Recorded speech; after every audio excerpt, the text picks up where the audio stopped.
नमस्कार दोस्तों, आप देख रहे हैं झारखंड कोचिंग क्लासेस के यूट्यूब चैनल। क्लास में हुए 50 ऑफलाइन टेस्ट में से कुछ टेस्ट को हम लोग यूट्यूब में डिस्कस कर रहे हैं। कंप्यूटर और केमिस्ट्री का क्वेश्चन जो है ऑलरेडी डिस्कस किया जा चुका है। उम्मीद करते हैं आप हमारे चैनल में जो प्लेलिस्ट है उसमें ये अवेलेबल है, उसको आप जरूर देखें होंगे। वर्तमान समय में हम लोग झारखंड जीएस को यहाँ पे डिस्कस कर रहे हैं। हम लोग जानते हैं सीजीएल में सबसे ज्यादा वेटेज जो है वो झारखंड जीएस का ही है। 40 प्रश्न जो है 150 में से आपको यहाँ से देखने को मिल जाएगा और इसीलिए हम लोग कुल 12 टेस्ट में से 1685 प्रश्नों को डिस्कस करेंगे और टोटल जो जीएस है उसके टॉपिक को हम लोग रिवीजन करने का प्रयास करेंगे। देखिए यहाँ पर रिवीजन आपको करवाया जा रहा है, तो एट रैंडम आपको यहाँ पे कोई भी प्रश्न आपको नहीं बताया जा रहा है। आपको सबसे पहले टॉपिक बताया जाता है कि कौन से टॉपिक से हम लोग यहाँ पे प्रश्न आपको करवाएंगे। तो इस तरह से आपका टेस्ट 1 में 120 प्रश्न हम लोग करवाए थे इन सब टॉपिक से, जो कि आपको स्क्रीन में दिखाई दे रहा है। और पिछला वीडियो आप देखे होंगे तो आपको ये सब टॉपिक आइडिया हो गया होगा। और उसके बाद जो हम लोग सेकंड टेस्ट किए थे उसमें 140 प्रश्न था। 70 प्रश्न को हम लोग डिस्कस कर चुके थे पार्ट 1 में। उसी का ये अगला पार्ट है जो कि हम लोग क्वेश्चन नंबर 71 से क्वेश्चन नंबर 140 तक यहाँ पे डिस्कस करने वाले हैं। यानी फिर से आज 70 प्रश्नों को यहाँ पे हम लोग डिस्कस करेंगे। वो टॉपिक कौन सा है जिसका हम लोग यहाँ पे डिस्कशन कर रहे हैं? तो आधुनिक काल है, जनजातीय आंदोलन और राष्ट्रीय आंदोलन है। इसको अभी हम लोग गाइड बुक से डिस्कस कर रहे हैं। फिर जब कंप्लीट हो जाएगा तो इस तरह से कंप्लीट झारखंड में 170 प्रश्न जो है आपके प्रीवियस ईयर क्वेश्चन में पूछे गए हैं, जो कि जेएसएससी के अलग अलग एग्जाम में आपको देखने को मिल जाएंगे। उनको हम लोग यहाँ पे डिस्कस करेंगे। तो आपको एक आइडिया हो जाएगा कि जो भी टॉपिक आप पढ़ रहे हैं उसमें प्रीवियस ईयर में किस तरह के क्वेश्चन आए हुए हैं और आपको किस तरह से पढ़ना है, ताकि आने वाले समय में जो भी आप एग्जाम दें या सीजीएल का आप एग्जाम दे रहे हैं तो उसको आपको किस तरह से पढ़ना है कि ज्यादा से ज्यादा प्रश्न जो है आपसे बन पाए। इसी तरह से जब हिस्ट्री कंप्लीट हो जाएगा तो झारखंड ज्योग्राफी का हम लोग यहाँ पर डिस्कस करेंगे। सबसे पहले गाइड बुक से आपको चैप्टर बताया जाएगा, फिर उसी चैप्टर के गाइड बुक से प्रश्न बनाने के बाद हम लोग प्रीवियस ईयर के क्वेश्चन को भी डिस्कस करेंगे और वो भी सेम टू सेम वही चैप्टर होगा जो कि हम लोग गाइड बुक से डिस्कस किए थे। तो इस तरह से गाइड बुक का भी प्रश्न आपका हो जा रहा है और उससे रिलेटेड जो आपका प्रीवियस ईयर क्वेश्चन है वो भी आपका कंप्लीट हो जा रहा है। तो उम्मीद करते हैं इस वीडियो सीरीज से आपको जरूर फायदा हो रहा होगा। अगर अभी तक यहाँ पे आप सब्सक्राइब नहीं किए हमारे चैनल को तो सब्सक्राइब कर लीजिए, ताकि जो भी टेस्ट यहाँ अपलोड किया जा रहा है उसका नोटिफिकेशन आपको जल्द से जल्द प्राप्त हो जाए और आप उस टेस्ट को देखिए।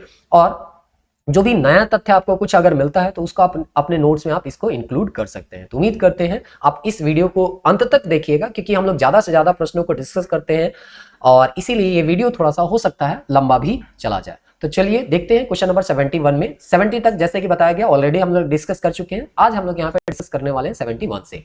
71 में बोलता है संथाल परगना के प्रथम उपायुक्त कौन थे? कैप्टन विल्किंसन, हेविट, रफसेज, सर एस्ली एडन। तो इसका सही आंसर होगा सर एस्ली एडन। हम लोगों को पता है कि यहाँ पे 1855 में संथाल विद्रोह हुआ था। 30 जून 1855 को भोगनाडीह में सिद्धू कानू चांद भैरव फूलो जानो के नेतृत्व में हूल विद्रोह प्रारंभ होता है और उसके बाद यही 1855 में ही 30 नवंबर को यहाँ पे संथाल परगना जो है वो लागू कर दिया जाता है एक्ट 37 के तहत। और इसके तहत जो है लगभग भागलपुर और वीरभूम का 5500 वर्ग मील इलाका को घोषित किया जाता है कि ये जो है अब संथाल परगना के अंतर्गत आएगा। और उसी के प्रथम डिप्टी कमिश्नर डीसी जो है यानी उपायुक्त जो है वो सर एस्ली एडन को बनाया जाता है। और एस्ली एडन के नेतृत्व में ही ये संथाल परगना का एक तरह से कहिए कानूनी देख रेख यहाँ पे चलते रहता है। तो उम्मीद करते हैं ये सब सारे तथ्य आपको जरूर याद रहे होंगे और इन सब को आप इनसे संबंधित कोई भी प्रश्न अगर आपको आगे देखने को मिलता है तो इसको आप बहुत आसानी से बना पाइएगा। अगला प्रश्न जो है वो भी संथाल विद्रोही से ही संबंधित है। उसी का एक परिणाम था यूल रूल और उसी से एक प्रश्न पूछा गया है।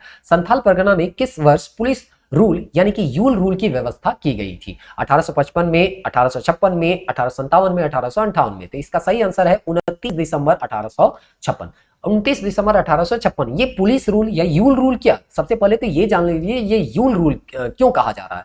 तो इस समय जो डिप्टी कमिश्नर थे सर एस्ली एडन थे, लेकिन संथाल परगना के जो कमिश्नर थे या एक तरह से कह सकते हैं भागलपुर के जो कमिश्नर थे वो थे जॉर्ज यूल और उन्हीं के नाम पे ये यूल रूल के नाम से हम इसको जानते हैं। एक्चुअली जो संथालों का सामाजिक व्यवस्था था या सामाजिक जो कानून था, मान्यता था, उसको कानूनी मान्यता दिया गया था और इसीलिए यहाँ पे इसको पुलिस रूल या यूल रूल के नाम से जानते हैं। यानी कि संथालों में अपना जो सुरक्षा के लिए जो सामाजिक मान्यता था, जिसको हम लोग जेपीएससी में पारंपरिक व्यवस्था में आप लोग पढ़ेंगे, माझी परगना शासन व्यवस्था, उसमें उन लोगों का सुरक्षा के लिए या अपने समाज के सुरक्षा के लिए अलग ही व्यवस्था है, पारंपरिक व्यवस्था है। तो उस पारंपरिक व्यवस्था को यहाँ पे पहली बार मान्यता दिया गया था अंग्रेजों के द्वारा और इसीलिए इसको हम लोग पुलिस रूल के नाम से जानते हैं या यूल, जॉर्ज यूल इस समय थे कमिश्नर, इसीलिए इसको जॉर्ज यूल रूल के नाम से भी जानते थे। ये डेट याद रखिएगा 29 दिसंबर 1856।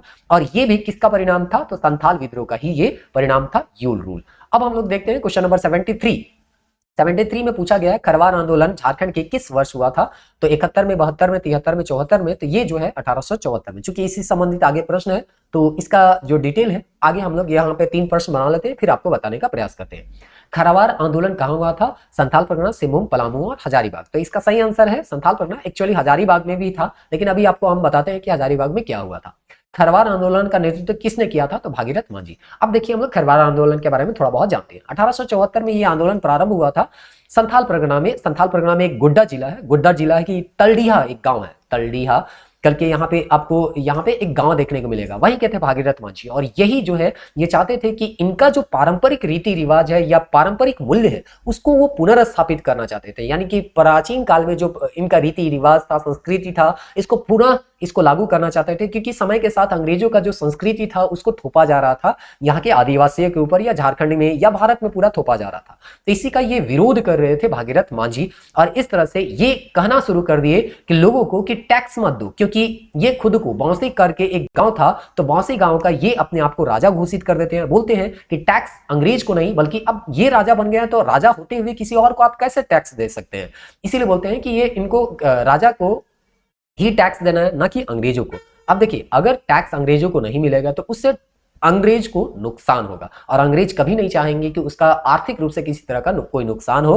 तो इसीलिए भागीरथ मांझी को बाद में यहाँ पे गिरफ्तार कर लिया जाता है, और ये आंदोलन जो है वो धीरे धीरे कमजोर पड़ने लग जाता है। लेकिन इसी का अगला जो भाग आपको देखने को मिलेगा वो हजारीबाग में देखने को मिलेगा। हजारीबाग में एक व्यक्ति का नाम था दुबू बाबा। ये जो दुबू बाबा है वो इस आंदोलन को आगे लेके चलते हैं, लेकिन इनके द्वारा कुछ अंधविश्वास से भरी भविष्यवाणी की जाती है, और चूंकि अंधविश्वास भरी भविष्यवाणियां किया जाएगा तो लोगों का धीरे धीरे इनके ऊपर से विश्वास उठता जाएगा, और इसका आंदोलन जो है वो फिर से कमजोर हो जाएगा। और इस तरह से खरवार आंदोलन जो 1874 में प्रारंभ हुआ था वो धीरे धीरे ये कमजोर पड़ने लग जाता है। तो ये जो है संथाल परगना में ज्यादा फेमस था, ना कि हजारीबाग में। इसीलिए एक्चुअली हम कह सकते हैं खरवार आंदोलन जो है वो भागीरथ मांझी के नाम से जाना जाता है, ना कि दुबू बाबा के नाम से। इसीलिए हम लोग यहाँ पे संथाल परगना और हजारीबाग जब दोनों ऑप्शन है तो हम लोग संथाल परगना को ही लेके चलेंगे, ना कि हजारीबाग को लेके चलेंगे। चलिए तो इस तरह से यहाँ पे हम लोग जो है अब अगले प्रश्न को देखने का प्रयास करते हैं कि अगला प्रश्न क्या है। अगला प्रश्न जो है वो सफाउड़ आंदोलन से संबंधित है। आपको पता होगा सफाउड़ आंदोलन जो है वो 1870 में यहाँ पे प्रारंभ हुआ था, और ये भी संथाल परगना के ही दुमका में स्थित एक जगह का नाम है लाठी पहाड़ी। ये दुमका में स्थित है, इसी में ये आंदोलन या यहीं के रहने वाले थे लाल हेम्ब्रम। तो वो जो आंदोलन का जो क्षेत्र था वो दुमका स्थित लाठी पहाड़ी ही यहाँ पे आपको देखने को मिलेगा। तो चलिए देखते हैं यहाँ पे प्रश्न क्या पूछा है। सफाउड़ आंदोलन के जन्मदाता कौन है? बिरसा मुंडा, सिद्धू कान्हू, चांद भैरव और लाल हेम्ब्रम उर्फ लाल बाबा। तो इसका सही आंसर है लाल हेम्ब्रम उर्फ लाल बाबा। देखिए लाल बाबा जो है या लाल हेम्ब्रम जो है एक तरह से ये सामाजिक शुद्धि का भी काम कर रहे थे, क्योंकि आपको जब जनजाति पढ़े होंगे तो आप पढ़े होंगे संथाल में ये कैटेगरी है जो कि मांस मदिरा सबका एक तरह से कहिए सेवन नहीं करता, और वो अपने आप को शुद्ध संथाल मानते हैं, और उसी का जो कैटेगरी है उसको सफाउड़ के नाम से यहाँ पे हम लोग जानते हैं। तो इसलिए सफाउड़ आंदोलन जो है वो शुद्धि का आंदोलन था, और इस तरह से ये जो है लाल बाबा के द्वारा चलाया जा रहा था। इन्हीं के द्वारा एक प्रश्न और आपको देखने को मिलेगा, एक दल का गठन किया गया था जिसको हम लोग जानते हैं दसों द्वारक दल का दल के नाम से इसको हम लोग क्या कहते हैं जानते हैं। ये दसों द्वारक दल जो था वो जो है कहा जाता है यहाँ पे भगत सिंह बोलते हैं, यहाँ जो सुभाष चंद्र बोस है उनका जो आजाद हिंद फौज है उनसे ये प्रेरित था, और उन्हीं से प्रेरित होकर दसों द्वारक दल का ये गठन किए थे। ऐसा आपको किताबें पढ़ने को मिला होगा। चलिए अगला प्रश्न देखते हैं, क्वेश्चन नंबर 77। भारतीय स्वाधीनता संग्राम के पहले विद्रोही शहीद कौन थे? तो आपको बताना है कि जो भारतीय स्वतंत्रता संग्राम है उसके पहले विद्रोही शहीद, लेकिन झारखंड के संदर्भ में बताना है। तो यहाँ पे बिरसा मुंडा, भागीरथ मांझी, सिद्धू कान्हू और तिलका मांझी। तो तिलका मांझी अगर देखिएगा तो ये जो है आपका 1784 में ही इन क्लीवलैंड की ये हत्या करते हैं 13 जनवरी 1784 को, और उसके बाद 1785 को इनको जो है फांसी दे दिया जाता है भागलपुर में, यहाँ पे तिलका मांझी चौक के नाम से उसको हम लोग जानते हैं। इसीलिए आपका यहाँ सबसे बेस्ट ऑप्शन जो होगा वो तिलका मांझी ही होगा, क्योंकि भागीरथ मांझी हो गया, बिरसा मुंडा हो गया, सिद्धू कान्हू हो गया, इनके बाद का है। तो ऐसा भी 4 ऑप्शन में जो सबसे पुराने यहाँ पे शहीद आपको देखने को मिल रहे हैं वो तिलका मांझी ही देखने को मिल रहे हैं। उलगुलान विद्रोह का संबंध किससे है? तो उलगुलान मतलब हम लोग जानते हैं जब बिरसा मुंडा का आंदोलन एक तरह से कहिए हिंसक हो जाता है तो उसको हम लोग उलगुलान के नाम से यहाँ पे जानते हैं। तो ये जो है सीधे सीधे आप जान सकते हैं बिरसा मुंडा है। हम लोग अभी कुछ दिन पहले ही देखे कि प्रधानमंत्री जो है बिरसा मुंडा के गांव खूटी, यहाँ पे जो उली हाथी था जो कि खूटी जिला में पड़ता है, वहां पे गए थे और उसको श्रद्धांजलि जो है वो अर्पित की। तो इस तरह से ये बहुत आसान क्वेश्चन है बिरसा मुंडा का। तो हम लोग नेक्स्ट क्वेश्चन देखते हैं, ये भी बिरसा मुंडा से ही संबंधित है। बिरसा मुंडा का आंदोलन का केंद्र कहाँ था? तो हम लोग सब जानते हैं कि खूटी का उली हाथी गांव में इनका जन्म था और वहीं डोंबारी पहाड़ और उसके आसपास का जो क्षेत्र था वहीं जो है इनका आंदोलन का मुख्य केंद्र रहा था। तो इसलिए इसका आंसर जो हो जाएगा वो खूंटी हो जाएगा। बिरसा मुंडा के बारे में उम्मीद करते हैं आप बहुत सारा चीज जानकारी आपको पता होगा, क्योंकि सबसे महत्वपूर्ण व्यक्ति, झारखंड के महत्वपूर्ण व्यक्ति क्या कहें, ये झारखंड के भगवान है। तो इसके बारे में आपको थोड़ा बहुत आइडिया तो जरूर होगा कि 15 नवंबर 1875 को इनका जन्म जो हुआ है वो खूटी के उली हाथी गांव में हुआ था। इनके परिवार में अगर देखें तो माता का नाम जो है वो कर्मी मुंडा था, पिता का नाम जो है सुमना मुंडा था, नाना का नाम जो था वो डीबर मुंडा था। भाई बहन में अगर देखें तो कुंता थे, दस्कीर थे, चंपा थे और कानू पॉलिश थे। तो ये सब बहुत सारा जो जानकारी है, इसके पारिवारिक संबंध, कहाँ शिक्षा हुआ, कैसे ये आनंद पांडे के साथ ये मिलते हैं और उसके बाद वो कैसे जगमोहन के साथ आते हैं और धीरे धीरे यहाँ पे सरदारी आंदोलन में जुड़ने के बाद धीरे धीरे उनका आंदोलन जो है वो बिरसा मुंडा आंदोलन के रूप ले लेता है। तो ये सब सारा चीज आपको बिरसा मुंडा आंदोलन में जरूर पढ़ने को मिला होगा। उम्मीद करते हैं ये सब तथ्य जो है आपको याद होंगे। जैसे जैसे प्रश्न आएगा वैसे वैसे हम आपको उन सब तथ्यों से और भी अवगत कराने का प्रयास करेंगे। मुंडा विद्रोह का प्रारंभिक स्वरूप कैसा था? तो देखिए, जब बिरसा मुंडा यहाँ पे कहिए सरदारी आंदोलन से ये जुड़े हुए थे, तो उस समय या एक तरह से कहिए जब आंदोलन का प्रारंभ काल था तो वो समाज में कुछ सुधार करना चाहते थे। जो भी समाज में कुरीति आ गया था, मांस मदिरा पीना, इस तरह से आप देखिएगा उस सब का यहाँ पे सुधार करने का प्रयास कर रहे थे। और दूसरा, वन नीति का वो विरोध कर रहे थे, लेकिन अहिंसक तरीके से वो कर रहे थे। और इसीलिए यहाँ पे हम लोग जो प्रथम चरण जो होता है या प्रारंभिक जो स्वरूप होता है उसको हम लोग सुधारवादी मानते हैं। और इस तरह से इसका जो आंसर हो जाएगा वो सुधारवादी हो जाएगा, ऑप्शन ए। अगला प्रश्न है, कटुंग बाबा कटुंग किस विद्रोह से के गीत थे? कोल विद्रोह, संथाल विद्रोह, मुंडा विद्रोह, हो विद्रोह? तो ये मुंडा विद्रोह से ही संबंधित है और मुंडा में भी आप समझ रहे हैं बिरसा मुंडा का ये विद्रोह था। बिरसा मुंडा को प्रथम बार कब गिरफ्तार किया गया? तो देखिए, जब इसका आंदोलन एक तरह से कहिए बहुत उग्र धीरे धीरे विस्तार लेने लग जाता है तो अंग्रेज जो है ये डरने लग जाते हैं कि कहीं और भी ज्यादा इनका अगर समर्थन लोगों का समर्थन इनके तरफ आता गया तो ये एक बहुत बड़ा आंदोलन खड़ा कर सकते हैं। और इसीलिए सिद्धू कानू का भी आंदोलन ये लोग देख चुके थे, या इससे पहले कई आंदोलन हो चुका था 1895 से पहले। इसलिए अंग्रेज नहीं चाहते थे कि फिर से एक आंदोलन खड़ा किया जाए किसी के द्वारा, और इसीलिए जगमोहन के द्वारा इनको, या जगमोहन सबसे मिलके जो कि बंदगांव के जमींदार थे उनके द्वारा मिलके, और भी कोई बहुत सारे एक तरह से कहिए विश्वासघाती लोग थे उनके साथ मिलके, जो एसपी इस समय थे, मेयर्स, एक आपको मेयर्स करके देखने को मिलेगा, वही सुपरिटेंडेंट ऑफ पुलिस जो है वो 24 अगस्त 1895 को बिरसा मुंडा को गिरफ्तार कर लेते हैं। और इस तरह से बिरसा मुंडा का यहाँ पे गिरफ्तारी हो जाता है। जब 97 में वो वापस छूट के आते हैं तब उनका आंदोलन जो होता है एक तरह से उग्र या हिंसक हो जाता है और उल गुलान जो होता है एक तरह से वहां पे प्रारंभ होता है। अगला प्रश्न हम लोग यहाँ पे देखते हैं, क्वेश्चन नंबर 83 है, बिरसा मुंडा को सर्वप्रथम गिरफ्तार करने वाला जो पुलिस था वो कौन था? अभी आपको बताया गया, एसपी जो है सुपरिटेंडेंट ऑफ पुलिस जो है वो यहाँ पे मेयर्स है, और बंदगांव का जो जमींदार था जगमोहन वो उसका सहायता कर रहा था। बिरसा मुंडा ने निम्नलिखित में से किसे अपने आंदोलन के धार्मिक शाखा का प्रमुख बताया गया? तो डोंका मुंडा, सोमा मुंडा, टिपरू मुंडा और जूहर मुंडा। तो यहाँ पे इसका सही आंसर हो जाएगा सोमा मुंडा को वो धार्मिक सामाजिक शाखा का प्रमुख बनाया था। बिरसा मुंडा निम्नलिखित में किसे अपने आंदोलन का राजनीतिक शाखा? तो देखिए, सबको अलग अलग कार्यभार दिया गया था, तो राजनीतिक जो शाखा है उसको डोका मुंडा को जिम्मेदारी दिया गया था। बिरसा मुंडा के सेनापति कौन थे? तो सेनापति जो थे वो ऑप्शन ए गया मुंडा ही थे। बिरसा मुंडा आंदोलन या बिरसा मुंडा विद्रोह में महत्वपूर्ण भूमिका निभाने वाले माकी निम्नलिखित में किसकी पत्नी थी? तो बिरसा मुंडा की, गया मुंडा की, सोमा मुंडा की, डोंका मुंडा की। तो ये जो है आपकी पत्नी थी, आपका गया मुंडा की ये पत्नी थी। उम्मीद करते हैं कि अगर कहीं पढ़े होंगे तो देखे होंगे, ये सब क्वेश्चन गाइड बुक में कहीं कहीं देखने को मिल जाता है। ये थोड़ा डिटेल एक तरह से हो गया कि किसी के पत्नी का नाम पूछा जा रहा है। बिरसा मुंडा को पकड़वाने हेतु कितने रुपए का इनाम घोषित किया गया था? 50 रुपए, 1000 रुपए, 2000 रुपए, 500 रुपए। तो जैसे हम लोग कल पिछला जो, या इससे पिछला वाला जो पार्ट 1 था उसमें हम लोग देखते हैं अर्जुन सिंह पुराट का जो राजा था उसके जो 1857 में विद्रोह किए थे उसके लिए 1000 रुपया इनाम घोषित किया गया था। तो उसी तरह से यहाँ पे 500 रुपया इनाम घोषित किया गया था बिरसा मुंडा, यानी बिरसा मुंडा को पकड़वाने में जो सहायता करेंगे उनको 500 रुपया का यहाँ पे इनाम दिया जाएगा, ऐसा अंग्रेजों के द्वारा घोषणा किया गया था। क्वेश्चन नंबर 89 देखते हैं। क्वेश्चन नंबर 89 कहता है 1925 में हजारीबाग में महात्मा गांधी ने निम्न में से किस कॉलेज के छात्रों से संबंधित किया? मार्कम कॉलेज, संत कोलंबा कॉलेज, आनंदा कॉलेज, इनमें से कोई नहीं। तो वैसा भी संत कोलंबा कॉलेज हजारीबाग का सबसे प्राचीनतम कॉलेज है और यही हो सकता है इसका आंसर।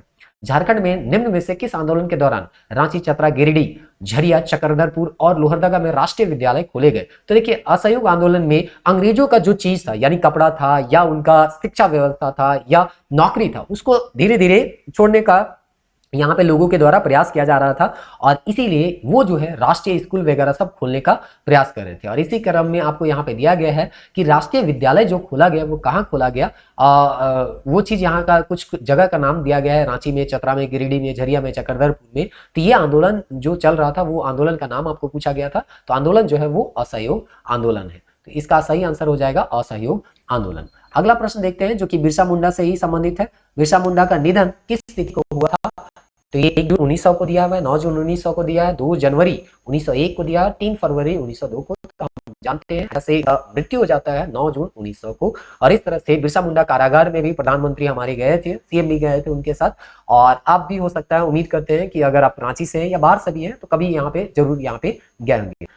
चलिए, अगला प्रश्न है बिरसा मुंडा के गुरु कौन थे? तो देखिए, आनंद पाठ जो ऑप्शन ए दिख रहा है वही इनके गुरु थे और इन्हीं के देख रेख में ये कुछ दिन जो है आनंद पाठ एक तरह से कहा जाए तो ये बंद गांव के जमींदार जो जगमोहन थे उन्हीं के यहाँ पे मुंशी का काम करते थे, अकाउंटेंट का काम करते थे। और इसी के साथ रह के बिरसा मुंडा जगमोहन यानी कि बंदगांव के जो जमींदार थे उनके संपर्क में आते हैं और जानते हैं कि कैसे जगमोहन जैसे जमींदार जो है लोगों के ऊपर अत्याचार कर रहे हैं और धीरे धीरे उनका आंदोलन जो है इसी से आगे बढ़ता चलता है। तो इस तरह से आनंद पाठ जो है, याद रखिएगा, ये बुनकर थे।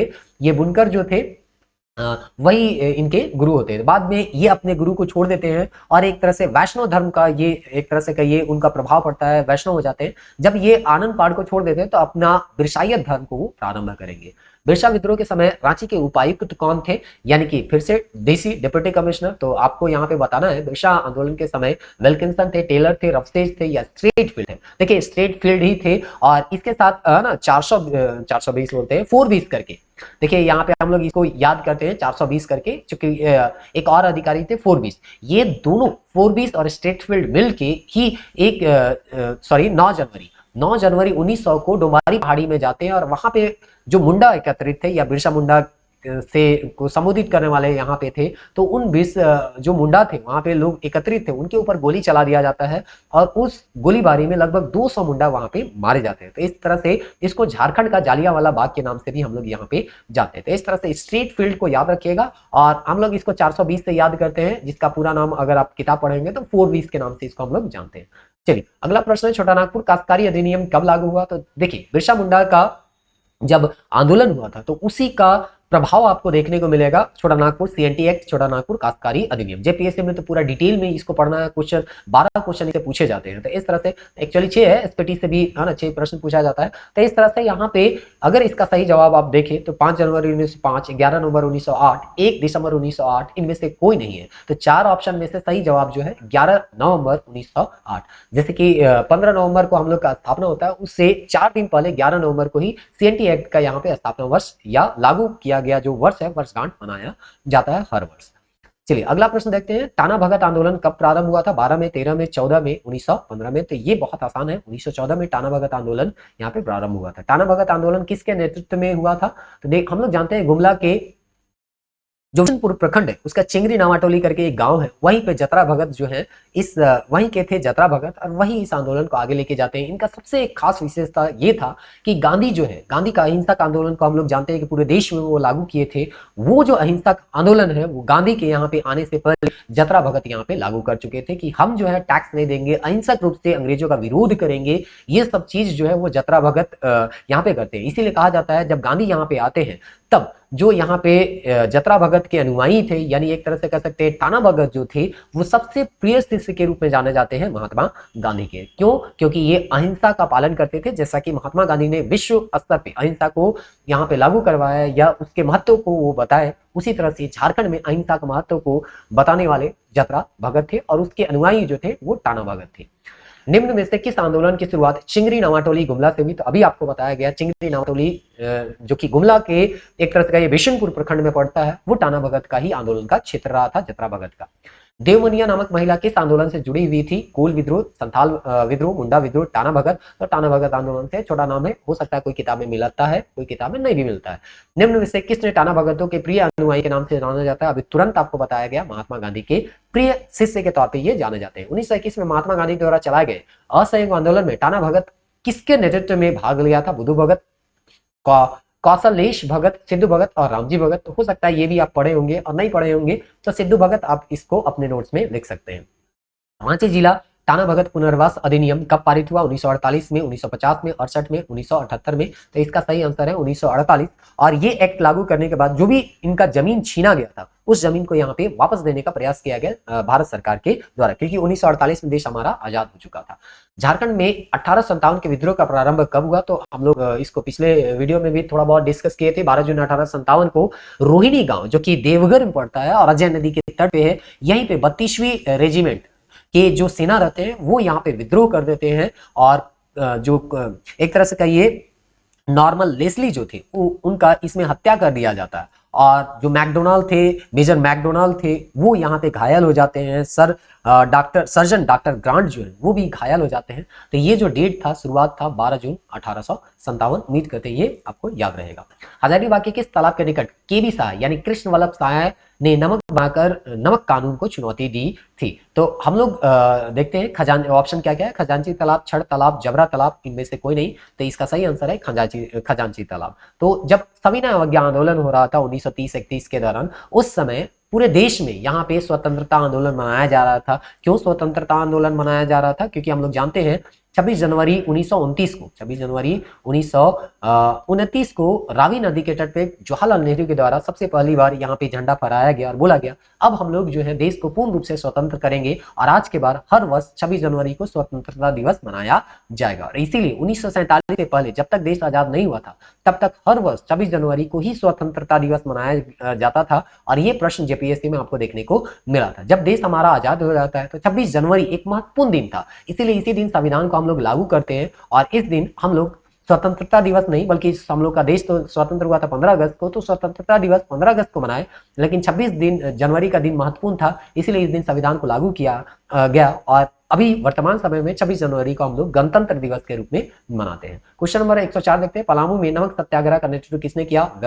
व्यास उपाध्याय, सोनार सिंह खरवार, चंद्रिका प्रसाद वर्मा, बी और सी दोनों। तो यहाँ पे आप देखिएगा, अगर आप डिटेल में पढ़े होंगे तो आपको दोनों नाम मिलता है, सोनार सिंह खरवार और चंद्रिका प्रसाद वर्मा। साफाउड़ आंदोलन के जनक लाल बाबा ने आजाद हिंद फौज के तर्ज पे संथाल परगना में किस दल का गठन किया था? ये आपको बताया गया था अभी तुरंत, दशद्वारक दल से। संथाल परगना के में किसके नेतृत्व में वहां की महिलाओं ने नमक कानून को चुनौती दी? तो यहाँ पे संथाल परगना में यानी कि जो सविनय अवज्ञा आंदोलन चल रहा था उसमें कौन नेतृत्व कर रहे थे, ये चीज पूछा गया है। इसका सही आंसर हो जाएगा सैलवाला राय। रोहिणी गांव के किस नदी पर? अभी आपको बताया गया, अजय नदी पर के तट पर यह बसा हुआ है। और इसी नदी के तट पे आपका सबसे पहली बार 12 जून 1857 को यहाँ पे अंग्रेजों के द्वारा 32वीं रेजिमेंट के द्वारा यहाँ पे विद्रोह किया गया था।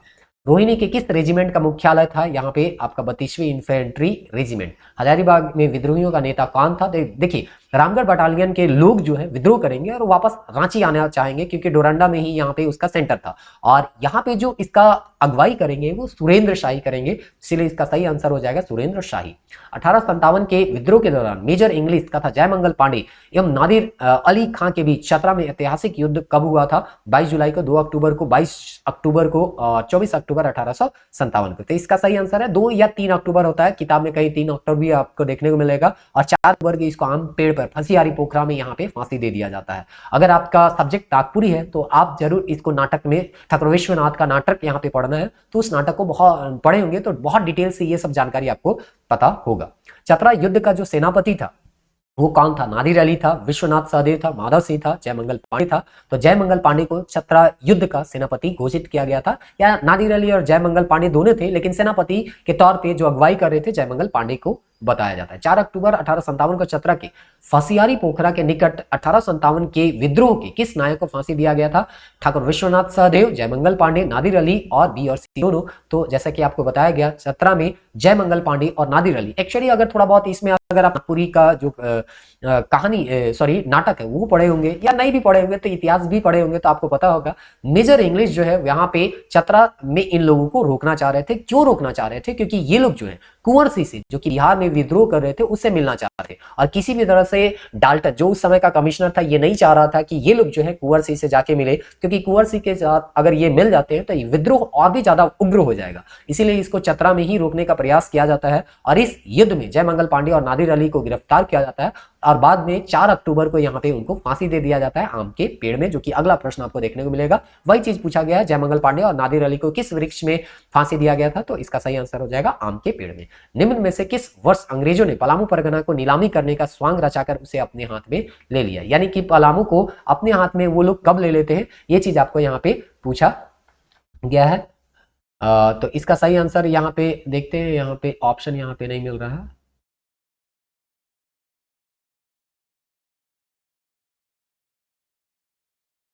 यहाँ पे आपको ऑप्शन देखने को मिल रहा है 1808, 1810, 1812 और 1814। तो इसका सही आंसर हो जाएगा 1814। पलामू परगना की को नीलाम करने के पश्चात अंग्रेजों ने इसके शासन का जिम्मा भारदेव के किस राजा को दी? तो देखिए यहाँ पे राजा का नाम बताना है कि किसको यहाँ पे जिम्मेदारी दिया गया था। इसका सही आंसर हो जाएगा आपका घनश्याम सिंह। अंग्रेजों ने संथाल विद्रोहियों से बचने के लिए पाकुड़ में किस टावर का निर्माण किया गया था? तो इसका सही आंसर हो जाएगा माटिलो टावर। देखिए माटिलो टावर में ये लोग अपने आप को क्या किए थे, यहाँ पे छोटा छोटा यहाँ पे छेद छोड़े हुए थे, तो यहाँ पे सेना होते थे और बंदूक का जो नली था केवल इस छेद में रहता था और यहाँ पे से गोली चलाते थे। तो बाहर विद्रोही रहते थे तो बहुत आसानी से विद्रोही मारे जाते थे, लेकिन विद्रोही अगर गोली चलाएंगे तो इस छेद से अंदर जाना बहुत मुश्किल होता था। उनका तीर या उनके पास जो भी औजार था वो अंदर जा नहीं पाता था। तो इस टावर में चढ़ के या इस टावर में रह के अंग्रेज जो है विद्रोहियों को दबाने का एक तरह का प्रयास करते थे। तो ये माटुले टावर जो है पाकुड़ में है, याद रखिएगा। संथाल विद्रोह के दौरान विद्रोहियों ने पाकुड़ के किस रानी की सहायता मांगी थी? राजेश्वरी, क्षेमा सुंदरी, विजय लक्ष्मी और सर्वेश्वरी। तो यहाँ पे क्षेमा सुंदरी इसका सही आंसर यहाँ पे आपको देखने को मिलेगा। अगला प्रश्न यहाँ पे जो है 1857 से यहाँ पे पूछा गया है। ठाकुर विश्वनाथ शाही और पांडे गणपत राय से संबंधित यहाँ पे प्रश्न है। कहा गया है कि जो 1857 का संघर्ष हो रहा था उसमें एक मुक्तिवाही सेना था, उसका उल्लेखनीय भूमिका जो था वो कब हुआ था? और ये आपको जैसे कि बताया है कि ये जो थे 1857 के समय के नेता थे और मुक्तिवाही सेना जो है 1857 के समय ही बनाया गया था। तो इस तरह से इसका सही आंसर हो जाएगा ऑप्शन सी। संथाल विद्रोह को अन्य किस नाम से जाना जाता है? हूल विद्रोह आपको बताया गया। भोगनाडीह में 30 जून को यहाँ पे 30 जून 1855 को ये लोग शामिल हुए थे और शामिल होने के बाद सिद्धू कानू, चांद भैरव और फूलो जानू के नेतृत्व में ये आंदोलन जो है आगे बढ़ता। हूल दिवस के नाम से अभी भी इसको हम लोग हर साल मनाते हैं। संथाल विद्रोह के नेता कौन थे? सिंधराई, बिंद्राई, बिरसा मुंडा, सिद्धू कानू। इसको कौन नहीं जानेगा? सिद्धू कानू। ढाल विद्रोह कितने वर्षों तक चला था? तो देखिए ये आपको इसका फर्स्ट पार्ट वाला जो वीडियो था उसमें आपको बताया गया था कि ये जो है 10 वर्षों तक चलता है। जगन्नाथ ढाल इस विद्रोह को करते हैं। बैकुंठ धवलदेव के बाद जो उनका भतीजा राजा बनता है वो जगन्नाथ ढाल ही थे, लेकिन अंग्रेज का नीति उसको समझ में नहीं आता है। बाद में अंग्रेजों के खिलाफ ही वो विद्रोह कर देंगे। 10 वर्ष बाद पुनः उसको राजा घोषित कर दिया जाता है और इस तरह से ये विद्रोह शांत हो जाता है। तो इस तरह से आपका 1700 यहाँ है, 1900 नहीं है, 1767 से लेकर 77 तक ये आंदोलन चला हुआ था और ये 10 वर्ष हो जाएगा, इसलिए आंसर इसका 10 हो जाएगा। यही चीज यहाँ पे पूछा गया, ढाल विद्रोह कब से कब तक चला था? तो 1767 से 1777। निम्नलिखित में से किस स्थान पर अंग्रेजों ने जालियांवाला बाग, अभी आपको बताया गया कि जालियांवाला बाग हम लोग डोंबारी पहाड़ी को कहते हैं। 9 जनवरी का ये डेट था जब स्ट्रीट फील्ड और फोरबीस जो है यहाँ पे आते हैं और यहाँ के लोगों के ऊपर जो कि डोंबारी पहाड़ी में जमा थे उसके ऊपर गोलीबारी कर दिया जाता है और इस तरह से 200 लगभग कहा जाता है 200 मुंडा जो यहाँ पे मारे गए थे। अंग्रेजों ने तो बहुत कम संख्या यहाँ पर बताया, 10 या 11 ही संख्या यहाँ पे बताया है, लेकिन कहा जाता है लगभग 200 व्यक्ति जो है यहाँ पे मारे गए थे। 1857 के विद्रोह के समय छोटा नागपुर का कमिश्नर कौन था? तो मैकडोनाल्ड था, रफतेज था, डाल्टन था, सिम्पसन था। तो डाल्टन तो था, बहुत इंपॉर्टेंट है और एक तरह से कहिए डाल्टन ही जो है इस विद्रोह को दबाने में अपना महत्वपूर्ण भूमिका निभाएगा भी। आपको पता होगा डाल्टेन जो है ओरमांझी के मार्ग में ना जाके परगनैत जो इधर जगतपाल था वो उसको कहिए सहायता दे रहा था और ये जो है पतरातू तरफ से होके ये हजारीबाग की ओर निकलता है। तो डाल्टन कमिश्नर था उस समय का, ये चीज बहुत मतलब आसान है, आपको याद होगा ही होगा। रोहिणी ग्राम स्थित देशी स्थल सेना 32वीं रेजिमेंट किसके कमान में थी? विल्किंसन, रफतेज, टेलर और मैकडोनाल्ड। तो ये मैकडोनाल्ड के कमान में थी। और आपको अभी बताया गया था जो नॉर्मल लेस्ली थे वो तो मारे जाते हैं, लेकिन मैकडोनाल्ड जो है वो घायल होकर बच जाते हैं और आगे जाके इसको जो भी सेना थे उसको एक तरह से कहिए कोर्ट मार्शल किया जाता है और फांसी चढ़ा दिया जाता है। झारखंड में क्रांतिकारी गतिविधियों का प्रमुख केंद्र कौन सा शहर रहा था? तो देखिए ये जो है आपका राष्ट्रीय आंदोलन तरह से जानते हैं और वो जो है इसका सही आंसर देवघर होगा। टाटा कंपनी में कार्यरत कौन सा व्यक्ति रक्त रंजित भारत को मुक्त कराना चाहता था? 1908 में न्यूयॉर्क से स्पष्ट घोषणा की रक्त रंजित से ही भारत को मुक्ति किया जाएगा। तो ये जो है अमरनाथ मुखर्जी थे और ये कहते थे कि अब हम लोगों को आजादी करना होगा, तो ऐसे आजादी नहीं मिलने वाला है, अगर हिंसक तरीका भी अपनाना पड़े तो हमें हिंसक तरीका अपनाना चाहिए होगा। और रक्त रंजित क्रांति ये केवल झारखंड ही नहीं बल्कि विश्व स्तर पे न्यूयॉर्क में जाके देखिए, अमेरिका में जाके ये बोल रहे हैं कि हमारा जो आजादी हमको प्राप्त होगा वो अहिंसक तौर पे नहीं होगा बल्कि हिंसक तौर पे ही हम लोगों को आजादी लेना होगा, तो ले सकते हैं। और वो क्रांति जो होगा वो रक्त रंजित होगा और ऐसा करने वाले जो थे वो अमरनाथ मुखर्जी ही थे। हजारीबाग स्थित संत कोलंबा महाविद्यालय के किस क्रांतिकारी छात्र को हजारीबाग का जतिन बागा के नाम से जाना जाता है? तो ये राम विनोद सिंह को हजारीबाग के जतिन बागा के नाम से जानते हैं। 1913 में गिरिडीह के खंबे पर आवर स्वाधीन भारत नाम के पर्चे चिपकाए गए थे। देखिए लोगों के प्रति, लोगों को स्वाधीनता के प्रति जानकारी या एक तरह से कहिए जानकारी लोगों के उपलब्ध कराने के लिए तरह तरह के उपाय किए जा रहे थे, जिसमें से कई पर्चा चिपकाया जा रहा था। तो इस तरह से यहाँ पे आपका आवर स्वाधीन नाम का एक पर्चा चिपकाया गया था और वो किसके द्वारा चिपकाया गया था वहां पे पूछा गया है। इसका सही आंसर हो जाएगा निर्मल चंद्र बनर्जी, ये गिरिडीह में चिपकाया गया था। तिलका मांझी को किस वर्ष फांसी दिया गया? अभी आपको बताया गया था 1784 में क्लीवलैंड की यह हत्या करते हैं और 85 में इनको एक तरह से कहिए फांसी दे दिया जाता है। वीरेंद्रनाथ भट्टाचार्य के मकान पर अक्टूबर 1927 में छापा मारा गया, जहां से पिस्टल, कारतूस के साथ साथ क्रांतिकारी साहित्य बरामद किए गए और इस केस को किस नाम से जानते हैं? तो इसको हम लोग देवघर षड्यंत्र केस के नाम से जानते हैं। तो चलिए, और यहाँ पे 9 क्वेश्चन बचा हुआ है उसको देखते हैं। उम्मीद करते हैं यहाँ तक देख रहे हैं तो अब ये 9 क्वेश्चन को भी आप देख ही लीजिएगा।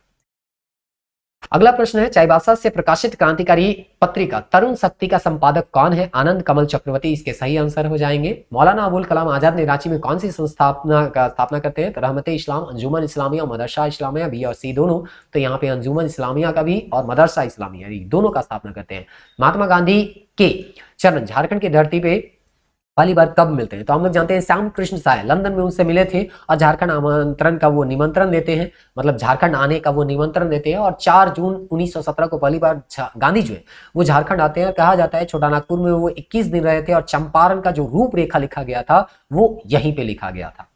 अगला प्रश्न है, गांधी जी के टाना भगतों के संपर्क में किस आंदोलन में आए? तो ये जो है यहाँ पे सहयोग नहीं होगा, ये असहयोग आंदोलन यहाँ पे होगा। गिरिडीह के असहयोग आंदोलन में सबसे प्रमुख नेता कौन थे? बाबू बजरंग साय इसके प्रमुख नेता थे। सविनय अवज्ञा आंदोलन के दौरान हजारीबाग जेल में बंद राम वृक्ष बेनीपुरी निम्नलिखित में कौन सी हस्तलिखित पत्रिका निकालना शुरू किए थे? तो बंदी कैदी ये निकालना शुरू किए थे। 53वां अधिवेशन से संबंधित अध्यक्षता पूछा गया है, रामगढ़ में जो हुआ था तो इसका अध्यक्षता किए थे 19-20 मार्च में हुआ था 1940 में मौलाना अबुल कलाम आजाद के द्वारा इनका अध्यक्षता किया गया था। झारखंड आंदोलन के जन्मदाता कौन है? तो 1912 में हम लोग जानते हैं क्रिश्चियन स्टूडेंट ऑर्गेनाइजेशन बना था ढाका से प्रेरित होकर, जो कि छात्र संघ थे। वहीं ये आते हैं जे बार्थलोमन और यहाँ पे आपका क्रिश्चियन स्टूडेंट ऑर्गेनाइजेशन बनाते हैं और यही धीरे धीरे जो है वो आपका आंदोलन जो है अलग अलग रूप में होते हुए झारखंड पार्टी का रूप ले लेता है। अगला प्रश्न है, झारखंड का पहला अंतर जातीय आदिवासी संगठन कौन था? छोटा नागपुर उन्नति समाज था, जो कि 1915 में ये बना था और इसी से अलग होकर किसान सभा भी आगे बनेगा,